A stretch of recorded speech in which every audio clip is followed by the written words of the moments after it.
Bom, olá pessoal, estamos aqui para mais um estudo da vida e obra de Leon Denis, dando sequência ao estudo agora da obra publicada por Gaston Luce, e hoje tendo a alegria de encerrar um capítulo que fala da última obra publicada por Leon Denis, capítulo intitulado O Gênio Céltico e o Mundo Invisível. Lembrando que a obra que nos serve aqui de referência, de estudo, é a publicada por Gaston Luce, chamada Leon Denis, o Apóstolo do Espiritismo, Sua Vida, Sua Obra.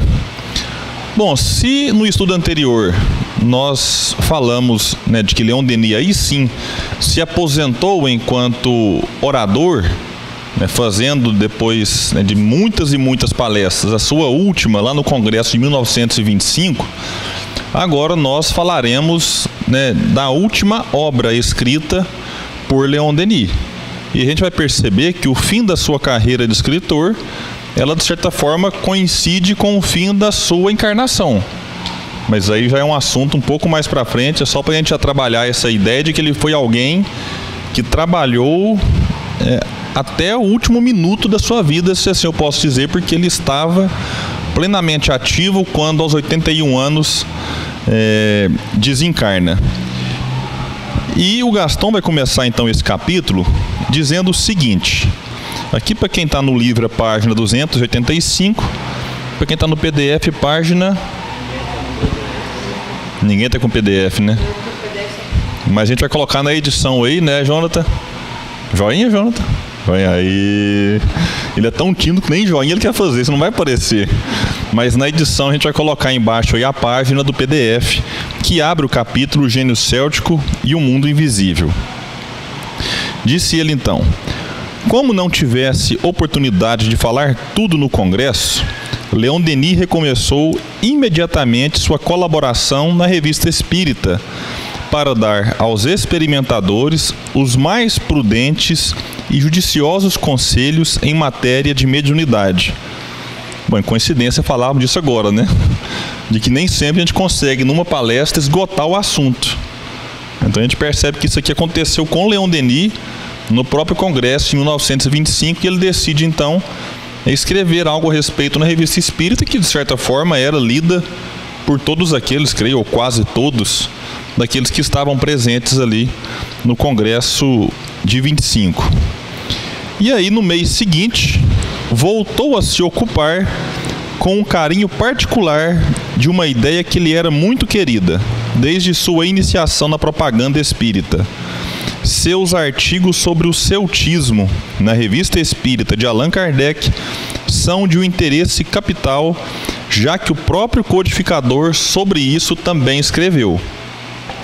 Então é bom lembrar, eu acho que nós já falamos aqui em outros estudos, apenas da citação, que Kardec escreveu na Revista Espírita logo no primeiro ano, já que hoje, eu não sei qual foi o mês exatamente, mas hoje a gente tem publicado as 12 edições do mesmo ano numa única obra, A gente tem hoje essa possibilidade. E então, em 1858, no primeiro ano que Kardec publica a Revista Espírita, ele já fez questão de abordar, se não me falha a memória, foi em abril, uma coisa que pesquisar aí, Gabriel? Gabriel vai ver aqui, a gente confirma no estudo de hoje, sobre o espiritismo e o druidismo. E faz ali um belíssimo artigo, vamos assim chamar, trazendo as semelhanças entre as duas doutrinas. Então, creio que Leon Denis, que já trazia dentro de si essa paixão pelo druidismo, quando lê a Revista Espírita, talvez teve essa atenção ainda mais despertada para um assunto que foi pouco abordado, tanto na época dele, quanto depois nós tivemos poucos relatos e poucos escritos a partir do que Kardec nos deixou como um convite mesmo na Revista Espírita. E certa passagem de uma comunicação mediúnica anunciava a obra que estava ainda em gestação no pensamento do mestre. Disse então essa comunicação mediúnica: chegamos a uma nova fase da evolução humana, pois há fases na história, como na vida dos mundos e dos indivíduos. Todavia, em cada raça e em cada país dormita a centelha divina que se revela e reaparece sob a forma de tradições. Entre nós, a tradição remonta aos celtas, e é ela quem salvará o país. Então, uma afirmação realmente forte, né, que vem trazer assim um chamado mesmo para Leon Denis. Abril, né? Realmente, Kardec vai trazer em abril de 1858 esse artigo sobre o espiritismo e o druidismo, que a gente recomenda que realmente o pessoal possa ler, estudar e refletir. E é bom lembrar que aqui a gente já está falando de Leon Denis com já os seus 80 anos feitos, né? O próprio Gaston vai destacar aqui que os leitores da Revista Espírita ficaram surpresos por não verem mais no cabeçalho dos números seguintes o habitual artigo do velho mestre.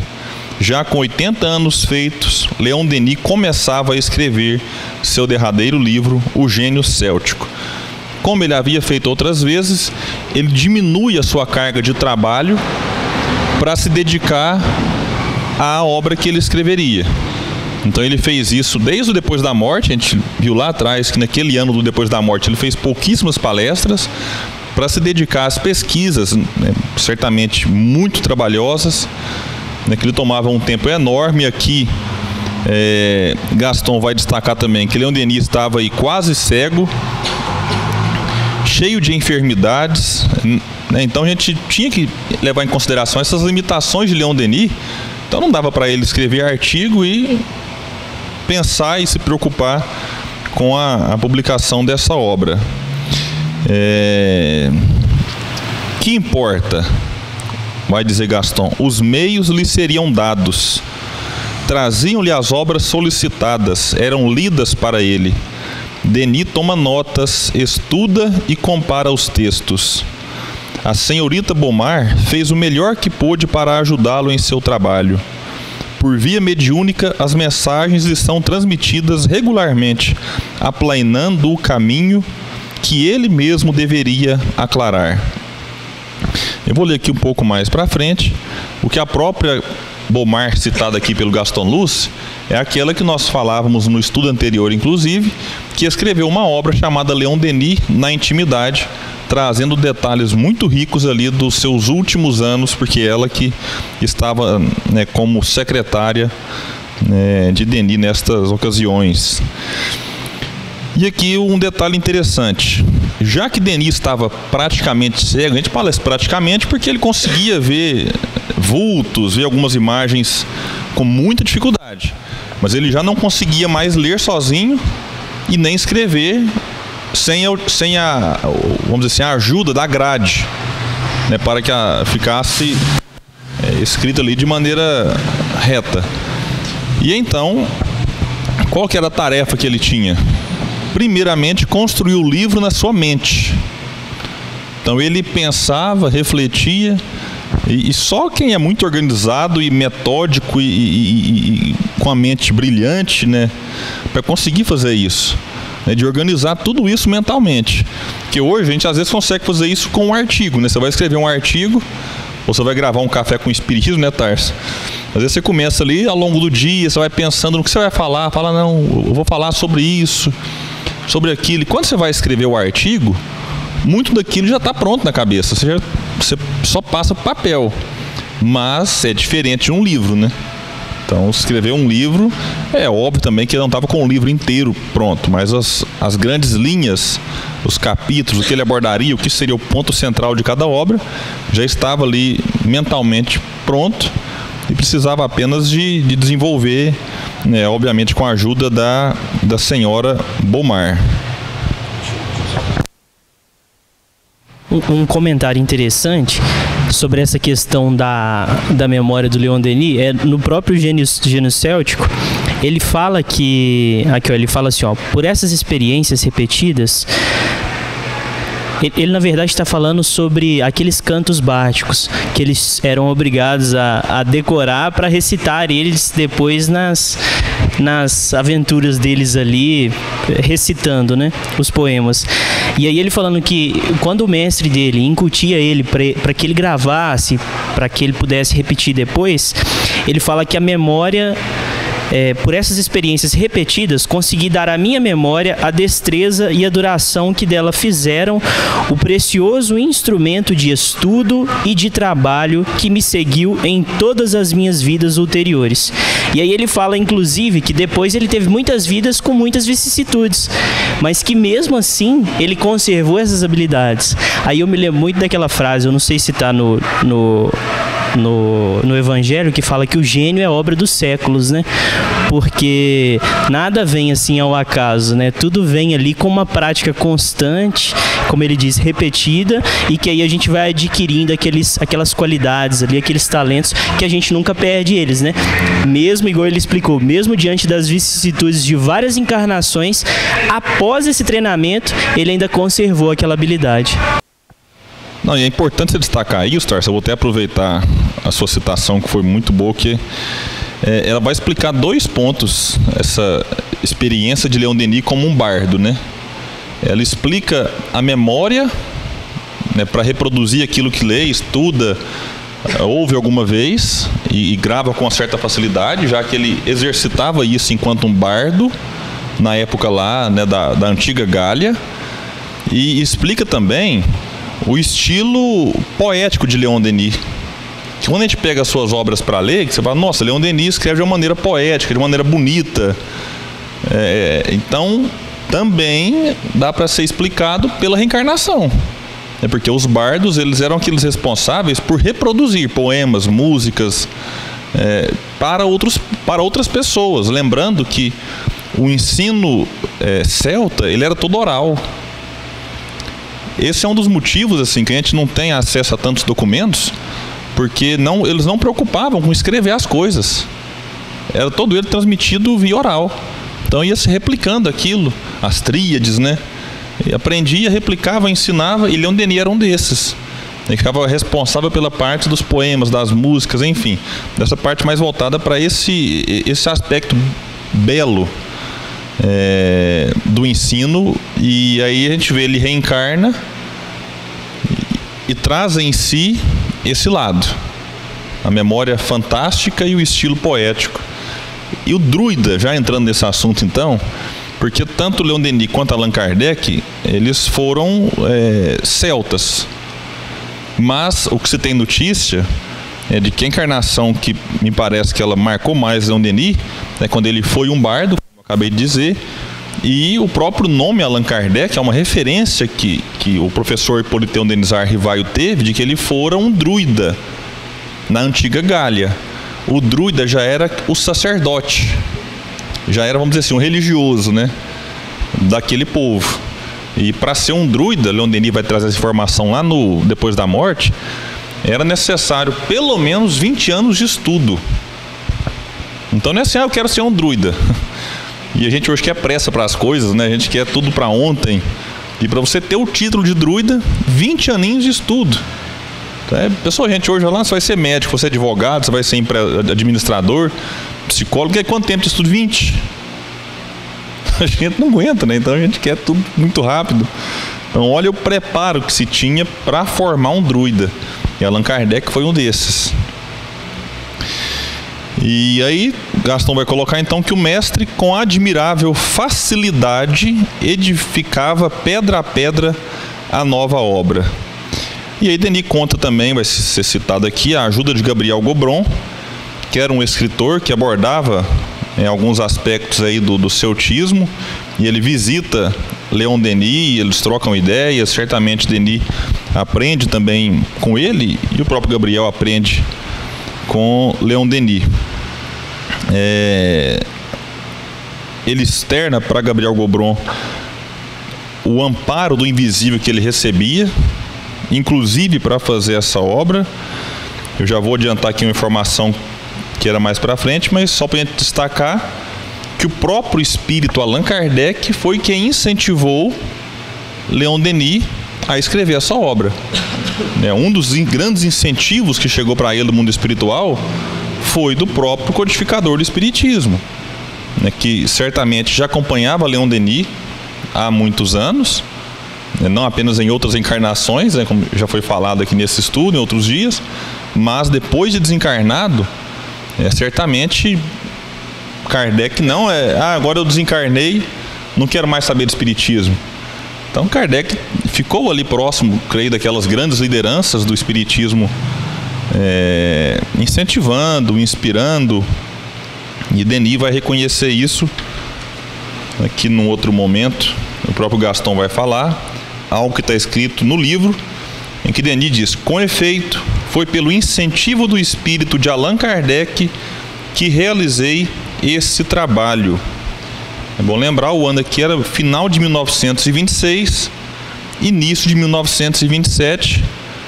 Leon Denis desencarnaria pouco tempo depois, deixando o movimento espírita, de certa forma, assim, meio que órfão, já que naquela época nós tínhamos várias figuras importantes do nosso movimento encarnadas, mas sem ainda grande destaque. Nós tínhamos encarnados naquela ocasião Herculano Pires, mas que só depois, ganharia o destaque que ganhou. Deolinda Mourinho já estava encarnado. Ivone Amaral Pereira, Ivone, as primeiras obras de Ivone vieram em 1926, aliás, as primeiras mensagens. Só que ela só toma coragem de publicá-las na década de 50. Então, nessa ocasião aqui, Ivone ainda não era a Ivone que nós temos notícia, né?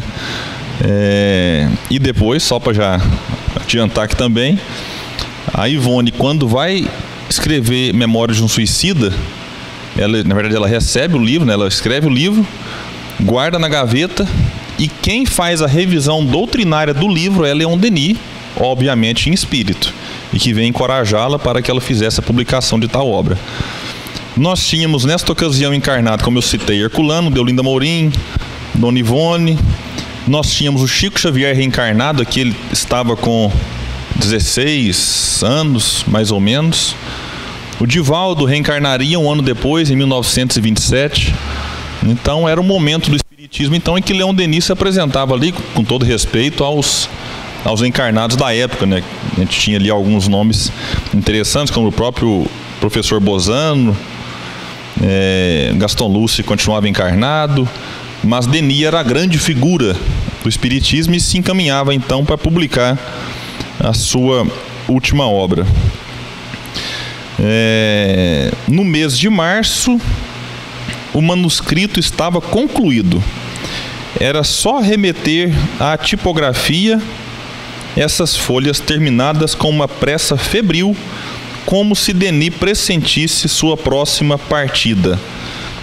E aqui o Gaston vai destacar que Denis passou o inverno normalmente, exceto um ligeiro ataque de gripe que o reteve na cama apenas alguns dias, e assim o seu trabalho não foi interrompido. Em março de 1927, ele vai escrever seu último artigo, intitulado Renovação. Quem tiver o livro, o CELD fez questão de pegar esse artigo e colocar, como um anexo da obra. Então a gente vai fazer um estudo dele aqui nesse nosso espaço mais para frente. Mas o último artigo escrito por Leon Denis foi intitulado Renovação.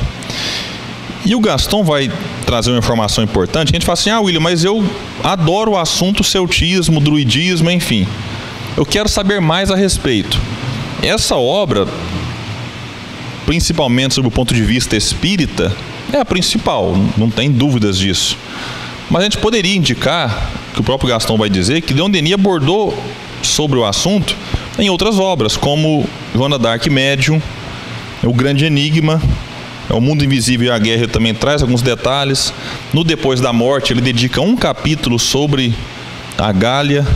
Então é importante a gente tentar fechar, esses estudos, porque eles são muito ricos, demonstram assim como os druidas, o povo celta de uma maneira geral, eram espiritualizados. É claro que você pode destacar algo a se reprovar.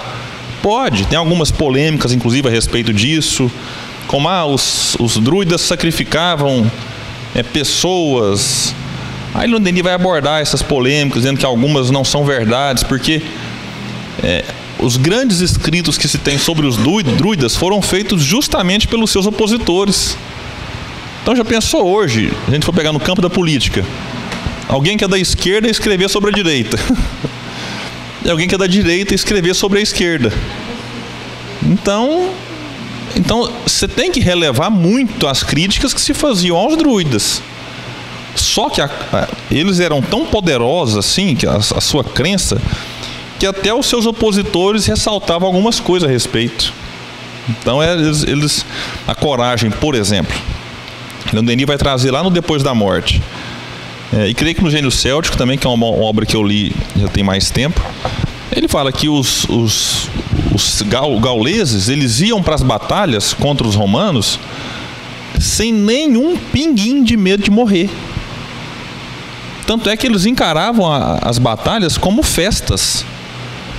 Igualzinho a gente hoje, né? Se tivesse que ir para alguma batalha, tranquilo. A gente via nos filmes, né? O pessoal tem um medo. Nossa, será que você volta? Será que eu não volto? E filme de guerra é interessante, né? As despedidas, né? Os druidas iam tranquilo.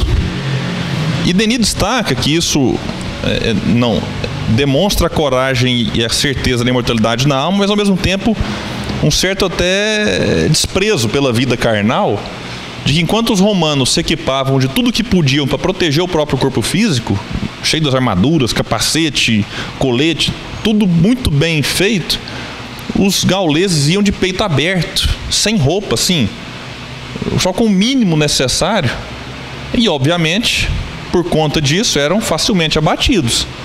Então, foi uma das questões que fez com que os druidas praticamente desaparecessem, né, os gauleses desaparecessem, foi essa fragilidade no combate.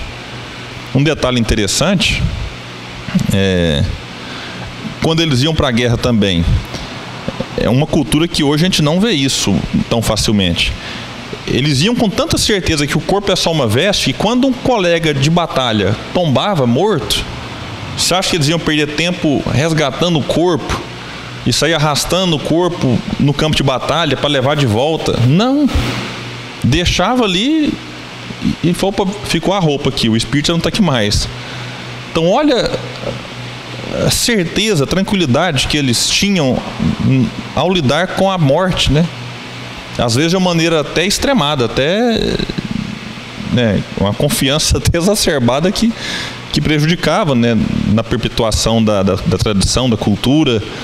Lembro-me também de uma referência que Leon Denis faz, de que quando você tinha um celta prestes a desencarnar, já ali a gente brinca, né, com um pezinho para lá e outro de cá, mais para lá do que para cá, o que acontecia? Chegava alguém perto e falava assim: olha, já que você está desencarnando, já que você está partindo, tem como você levar um recado para o fulano? Então, eu falo, meu Deus do céu, né? A gente faz isso, será? Primeiro que se a gente estiver diante de alguém que está prestes a morrer, a gente vai desesperar, né? Para começar a história, né? Desesperar, chora e quer sacudir o morto e volta, você não pode ir, fica comigo. Então era tranquilidade diante de uma desencarnação que estava prestes a acontecer. E segundo, é a confiança de que aquele indivíduo que habitava aquele corpo momentaneamente ia continuar vivo. E mais, ia se encontrar com quem já estava do outro lado. E mais uma vez eu trago essa reflexão para nós. A gente tem esse comportamento, essa certeza? É claro que, mas eu sei que eu posso mandar um recado eu mesmo, pelo pensamento. E pode, realmente. Mas é algo assim, a se destacar, né? É o que Kardec vai trazer na análise que ele faz também. De como os druidas, de como os celtas encaravam com tranquilidade e com certeza dessa continuidade da vida, até da reencarnação. Lembro-me de uma outra passagem até cômica que Leon Denis traz também para nós, de que eles tinham tanta certeza da reencarnação que eles chegavam a emprestar valores para receber em outras encarnações. Alguém faz isso hoje em dia? Vou te emprestar um dinheiro, você me paga na próxima, né? A pessoa pode até receber, fala, não, beleza, né? Depois eu pago, né? Aí tem que reencarnar. Aí reencarna até parente para, de alguma forma, você restituir aquilo que foi contraído em outras épocas, né? Então, é interessante. Estudar sobre os gauleses é algo que realmente nos chama a atenção e até nos motiva. A gente pensa, puxa vida, 2000 anos se passaram. É mais ou menos estudar sobre os cristãos primitivos, né? Você olha para a vida daqueles cristãos e fala, como é que tinham aquela fé e a gente agora está aqui nessa dificuldade? Como é que os druidas se comportavam desta maneira e a gente está aqui hoje com todo o conhecimento espírita e de repente vem a prova e a gente fracassa? É impressionante assim, mas não vamos desistir, não vamos desanimar. Estamos no caminho. Não sei se a passos largos ou lentos, mas a gente está no caminho aí, né?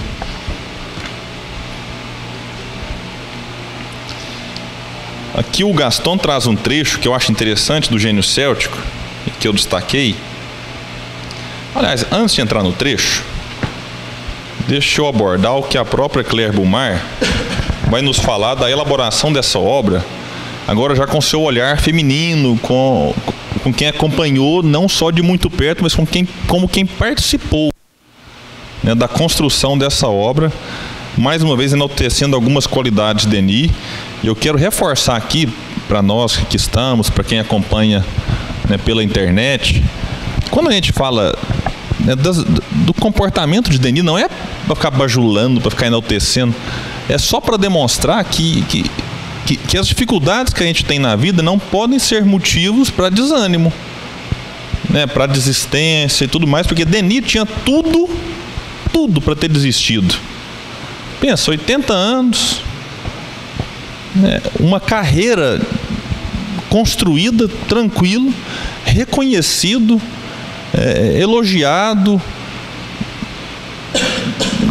obras de sucesso publicadas, palestras que ele proferiu desde aos mineiros valões ali, pessoas simples, até palestras para a duquesa de Pomar. Então é uma carreira brilhante e fala, não, gente, 80 anos, eu mereço descansar, né? Eu mereço curtir minhas férias aqui agora, meu aposento, minha casa, meu lar, minha tranquilidade, não quero preocupação. Então a gente destaca só no sentido de nos incentivar, nos motivar, né, a atividade. Aqui vai dizer então a Claire, já na obra Leon Denis na Intimidade, são o pessoal da internet ficar procurando lá no livro, né, e não vai achar. Sua atividade cerebral se manifestava nos artigos para as revistas. 7 anos haviam decorrido desde a publicação de seu último livro, que é o da guerra, né? Então, O Mundo Invisível e a Guerra foi o último livro publicado. E a gente falou aqui de outros que viraram livros, mas que nasceu a partir de artigos, como Espiritismo na Arte, O Além, a Sobrevivência do Ser, tem Espíritos e Médios, enfim, vários deles. O espanto, portanto, foi muito grande quando, pela metade de março de 1926, o filósofo manifestou, de repente, sua intenção de escrever sobre o celtismo. Esse assunto sempre fora a grande paixão de sua vida intelectual. E quando o mestre pensou em dar uma forma concreta à sua obra, ela já estava semi-concluída em seu cérebro. Ele tivera que, desde há muito tempo, acumulá-la de atenção, alimentá-la. Só isso pode explicar a extrema rapidez com que ele nos ditou os primeiros capítulos. Claro que aqui, lembrando da que a gente falou antes sobre a questão da reencarnação dele de um antigo bardo. E um detalhe aqui agora do zelo de Denis, vai nos dizer Claire. Ele enchia com sua escrita na grade numerosas folhas que corrigia após a leitura dessas correções sucessivas, resultava um novo manuscrito. O episódio que eu li aqui da grade agora me lembra de um outro relato da Claire, também nesta obra, que ela vai dizer, eu não sei se eu já falei isso aqui no outro estudo, que a minha memória não é tão boa quanto a de Denis. A gente às vezes repete o que já falou e que a gente já está acompanhando, fala, não, mas já falou disso, né? Não tem problema. Vai reforçando. A Claire ela chega a falar num dado momento que a cegueira dele era tão delicada que teve uma ocasião em que ele, com o apoio da grade, uma grade metálica, né, com as linhas ali para ele escrever e formar a página, em certa ocasião ele escrevendo, aí ele chama a Claire para fazer a leitura e ele revisar o que havia escrito. Olha o processo dele, ele escrevia, como ele não tinha como ler o que escreveu, ele chamava a Claire para ler para ele. E aí ele ouvia e falava, não, tira isso, tira aquilo, coloca isso. Aí ele revisava a própria escrita. E num dia, quando ele chama a Claire e ela chega na mesa lá e pega o papel com a grade, ela olha, não tinha nada escrito. Certamente ela pensou assim, puxa, Leon Denis agora, né? Pensou que escreveu e não escreveu, e ela ficou espantada, assustada, meio triste. Aí que ela olhou, o lápis de Denis estava com a ponta quebrada. E ele não tinha percebido. E aí ela pensou assim, né? Como é que eu vou dar essa notícia para ele? E aí ela avisa, fala, mestre, né? Era a maneira como todo mundo chamava. Tá em branco. A ponta do seu lápis está quebrada. Ela conta que foi um dos momentos em que ela viu maior abatimento na face dele. Porque pensa, Denis perdeu o fruto do seu próprio pensamento ali, né? Só que aí ela destaca, graças à sua memória, né, sem dificuldades ele escreveu aquilo que havia já escrito, mas o papel não tinha captado. Então é só para a gente entender. Isso foi bom, pelo menos para que eu conseguisse assimilar.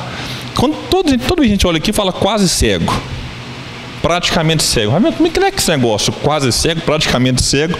Eu ficava curioso para entender qual que era o limite, né? Até que ponto isso impedia ele. A gente sabe que ele aprendeu o braille, já foi falado aqui, tudo mais.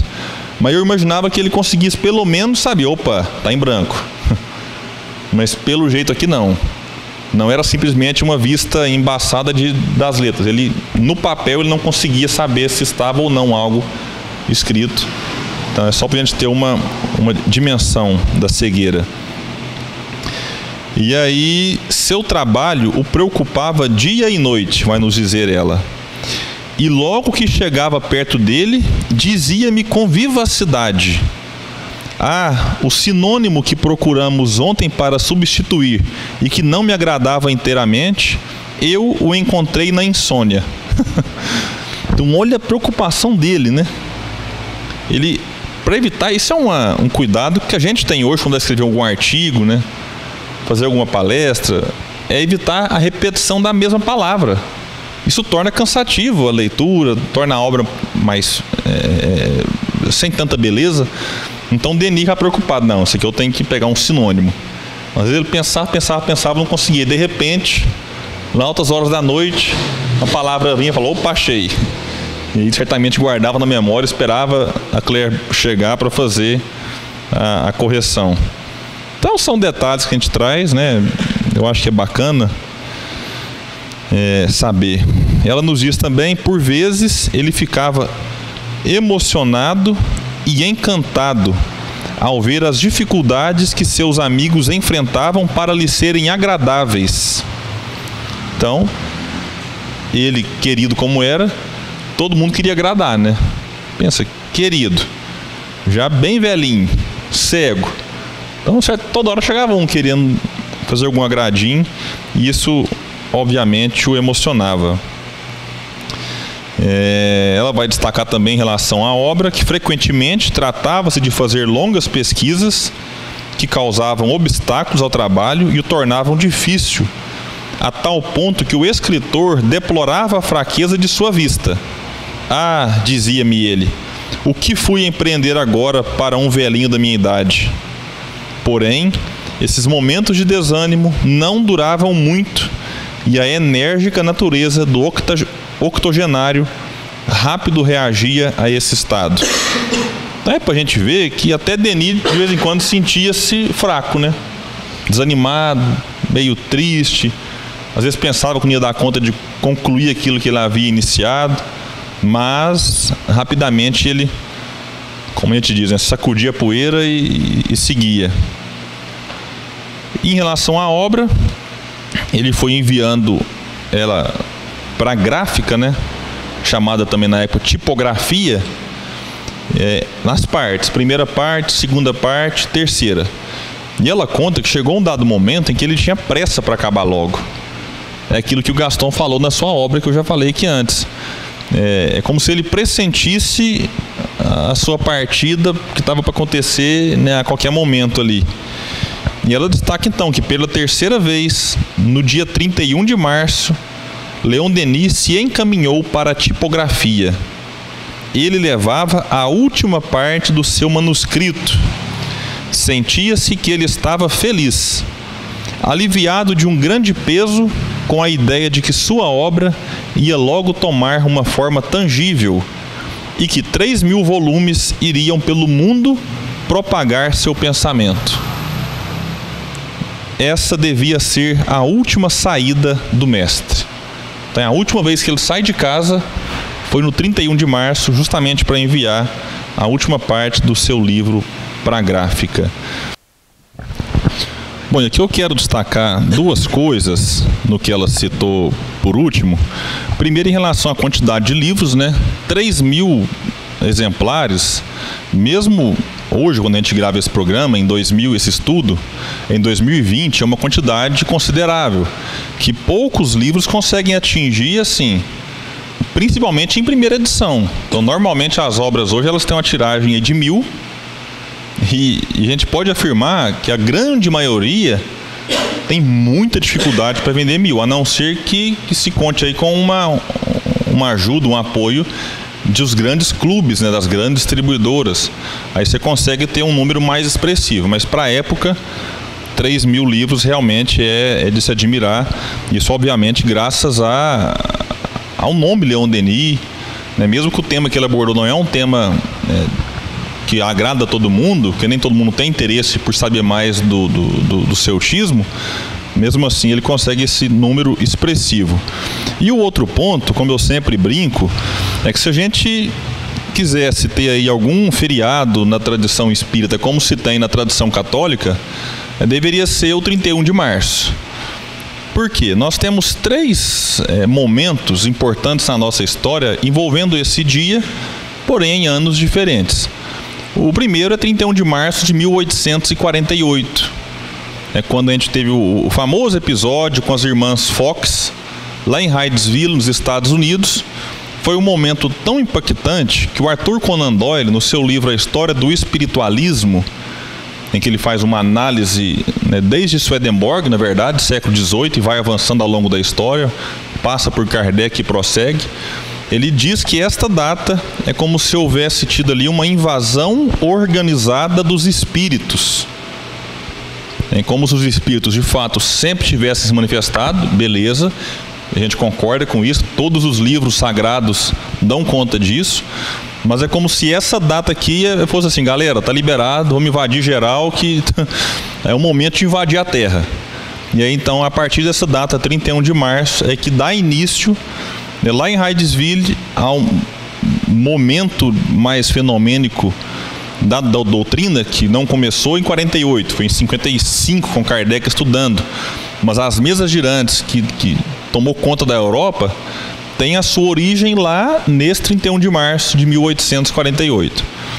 Outro acontecimento envolvendo o 31 de março se deu em 1869, com a desencarnação de Allan Kardec.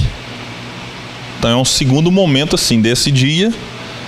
E o terceiro, então, é 31 de março de 1927, que é quando talvez um dos maiores autores espíritas, né, para mim o maior, né, tirando o codificador, encerra a sua trajetória, encerra a sua carreira, né, nesse campo da literatura espírita. Então, realmente são 3 momentos com intervalo interessante entre eles, mas que traz todos eles reflexões e, como diz o nosso Tadeu Schmidt fantástico, sabe o que isso quer dizer? Nada. É só uma coincidência, é só uma curiosidade. Só alguém ainda vai querer falar assim: nossa, mas o que tem a ver? Tem nada a ver, gente. É só aconteceu nesses 3 dias aí. É só uma curiosidade mesmo. Não tem tanta coisa que se preocupar com isso, não.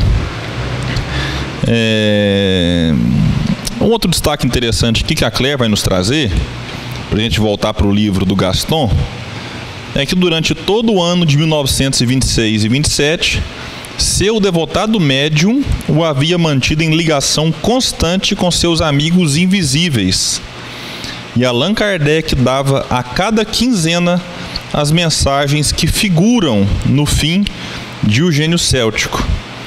Então, quem lê O Gênio Céltico e O Mundo Invisível vai ver que além do que Leon Denis escreveu, além do que ele organizou, além do que ele havia pensado, a gente vai ter no final da obra vários e vários artigos do espírito Allan Kardec através do médium.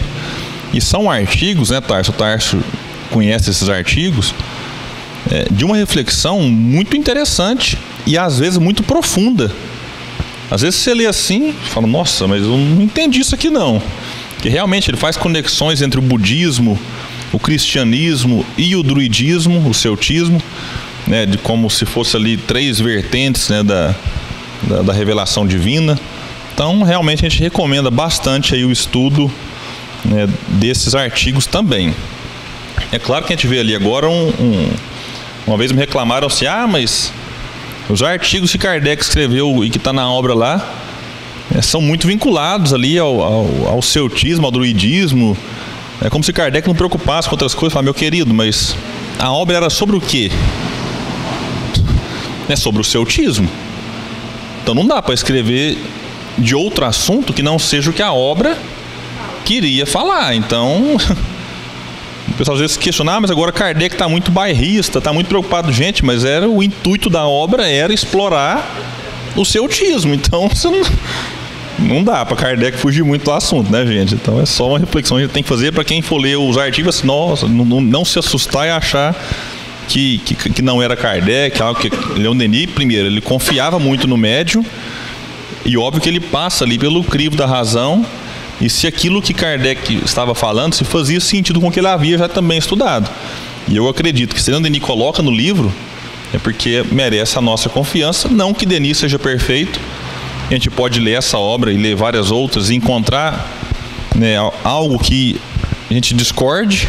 Fala, nossa, eu discordo disso aqui. Olha, beleza. Pode ser que você esteja errado e pode ser que Denis estivesse. Não tem problema, e isso faz parte, não pode idolatrar ninguém. Mas eu acho que se a mensagem está lá na obra como está, merece o nosso cuidado, o nosso zelo, a nossa análise e até também a nossa crítica, se assim alguém achar necessário.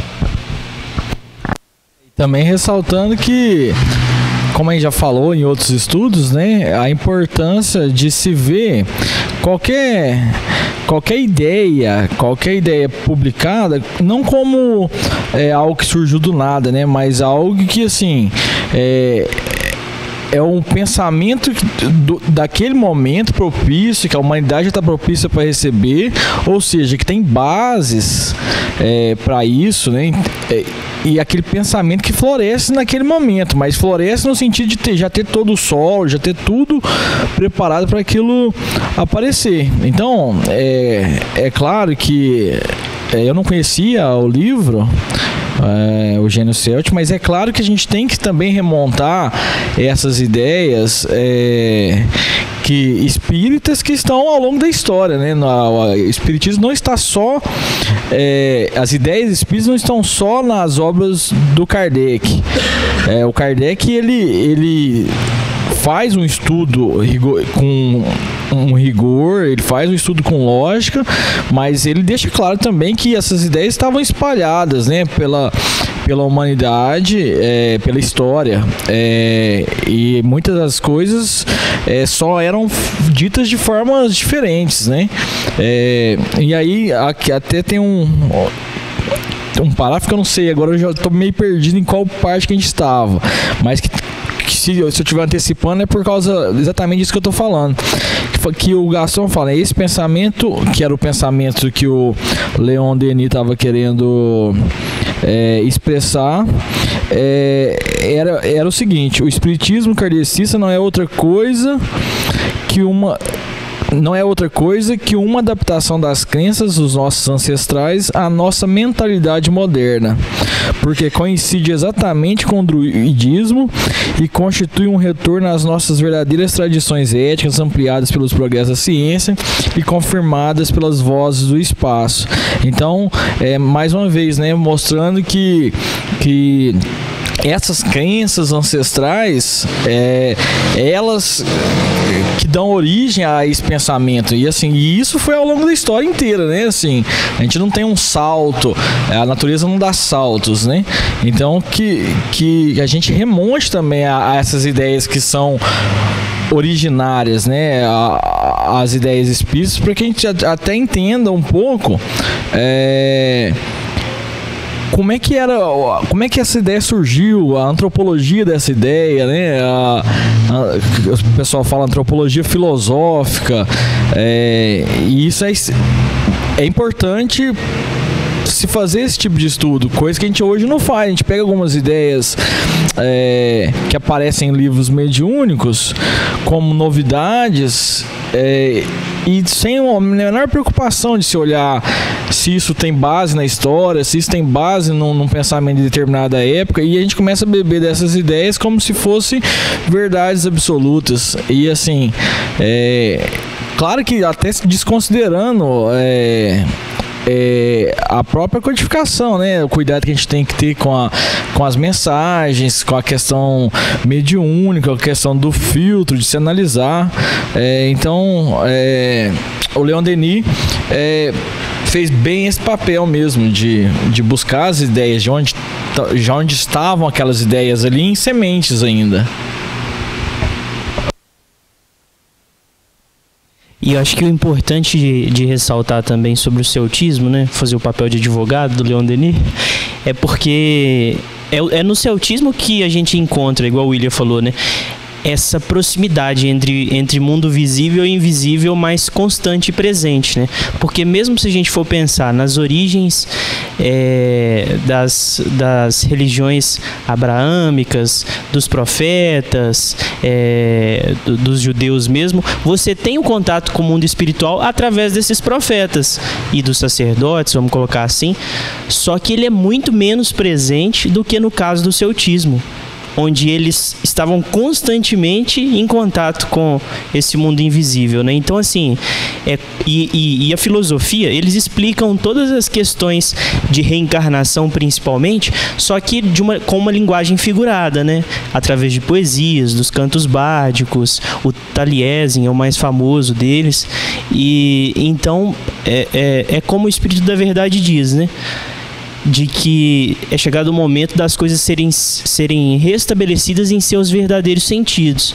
Então, antes a gente vamos pensar numa humanidade extremamente primitiva mesmo, e que precisava de figuras de linguagens, de exemplos, de símbolos, para entender como funcionava a vida, como deveria ser uma conduta moral perfeita, boa. E aí agora a gente tem a coisa sendo explicada de fato. Por que reencarnação? Qual a importância dela? Igual a gente falou aqui o gênio é obra dos séculos. Então quer dizer que a gente não adquire assim um dom com a varinha mágica, né?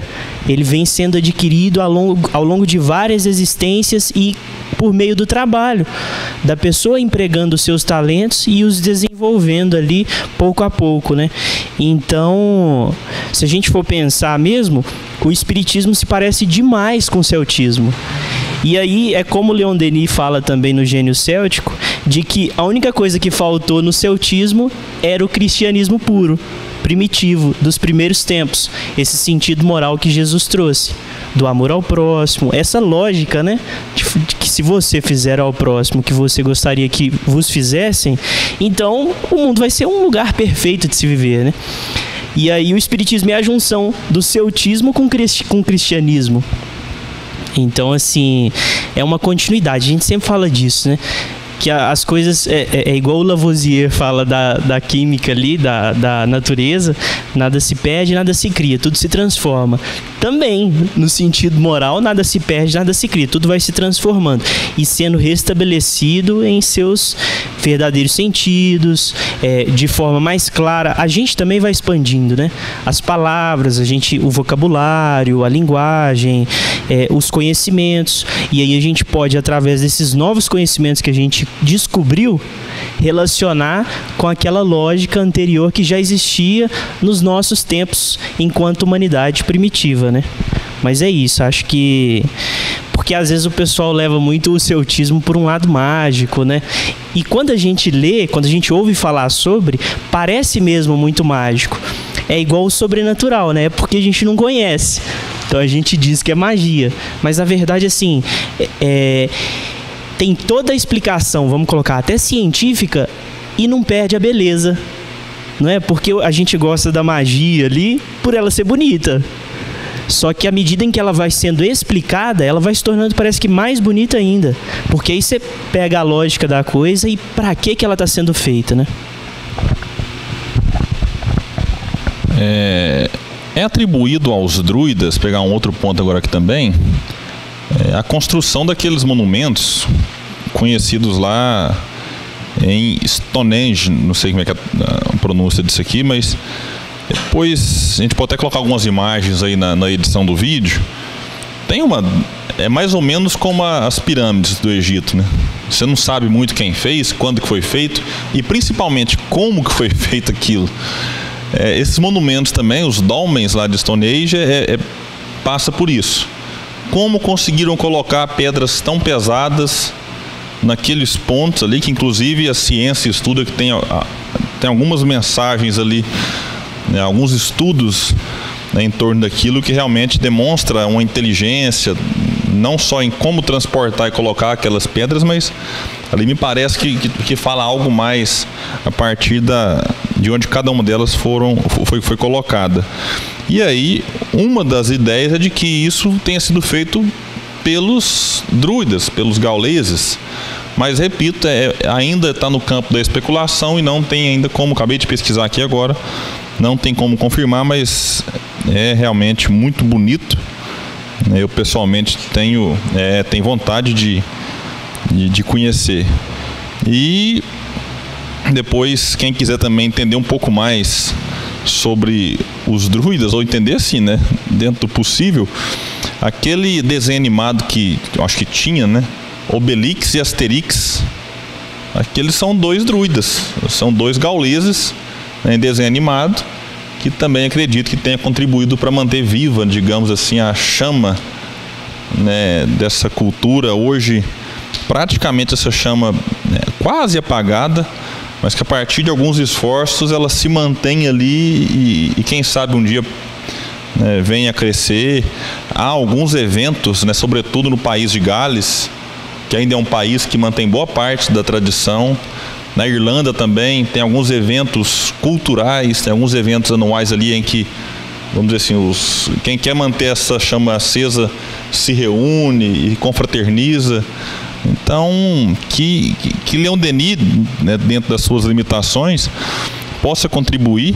Eu, né, tenho a opinião pessoal de que esse livro, se fosse mais difundido, mais estudado, até mesmo na França, eu acho que ele poderia ser um elo interessante aí entre franceses, irlandeses, ingleses, né, galeses, que é do país de Gales, né, que estão às vezes descrentes, estão muitas vezes sem encontrar respaldo na religião que quase que por obrigação eles abraçam, e muitos deles caem no ateísmo.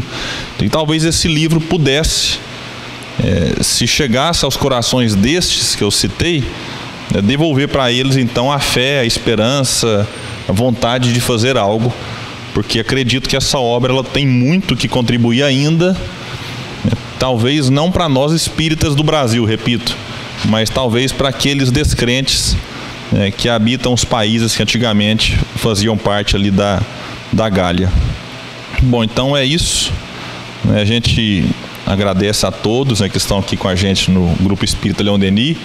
Agradecemos também os internautas que têm sempre prestigiado o nosso estudo, lembrando e pedindo para que nos ajudem a divulgar esse estudo, sempre publicado no YouTube do Grupo Espírita Leon Denis, também no canal Alimento da Alma, nos respectivos Facebooks, e a gente pode pegar o linkzinho lá e jogar no grupo de WhatsApp, né, do centro, desses grupos diversos que a gente faz parte aí, para ajudar que esse estudo, e mais do que ele, para que o pensamento de Leon Denis, né, seja mais conhecido e possa auxiliar quem quer entender um pouco mais, quem quer aprofundar num pensamento um pouco mais filosófico, e aí sim poder praticar, né, toda essa parte bela e moralizadora no bom sentido, né, que a doutrina apresenta para nós. Então, muito obrigado, que todos nós fiquemos em paz.